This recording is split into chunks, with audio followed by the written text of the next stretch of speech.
দীর্ঘ ১৭ বছর পর যথাযোগ্য মর্যাদায় দেশব্যাপী প্রতিষ্ঠা বার্ষিকী পালন করল ইসলামী ছাত্র শিবির। র্যালি, সমাবেশ সহ নানা কর্মসূচিতে ঢল নামে দলটির নেতাকর্মীদের। ফ্যাসিস্ট সরকারের আমলে সব মামলা প্রত্যাহার ও কারাবরণকারী নেতাকর্মীদের মুক্তি দাবি করেন তারা।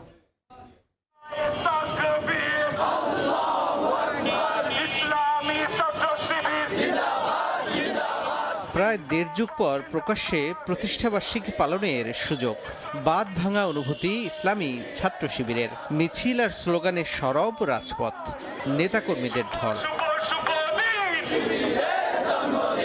বৃহস্পতিবার দেশব্যাপী পালিত হয় সংগঠনটির ৪৮তম প্রতিষ্ঠাবার্ষিকী। প্রতিটি জনপদ আর শিক্ষা প্রতিষ্ঠান থেকে বর্ণাঢ্য র্যালি বের করা হয়। জাতীয় ও দলীয় পতাকা, ব্যানার, ফেস্টুন আর সংগঠনের নানা উক্তি সম্বলিত প্ল্যাকার্ড হাতে অংশ নেন শিবিরের নেতাকর্মীরা।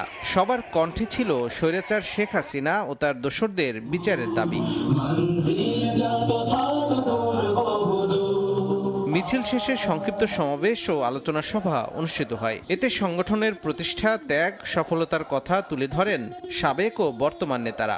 দাবি তোলা হয় ফ্যাসিস্ট সরকারের আমলে শিবির নেতাদের বিরুদ্ধে সব মামলা প্রত্যাহার ও কারাবরণকারীদের নিঃশর্ত মুক্তির। এছাড়া যুদ্ধাপরাধের দায়ে কারারুদ্ধ জামায়াত নেতা এটিএম আজহারুল ইসলামেরও মুক্তি দাবি করা হয়।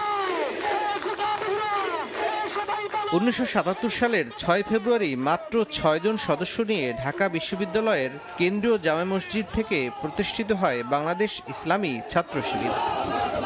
তৌফিক মাহমুদ, সময় সংবাদ।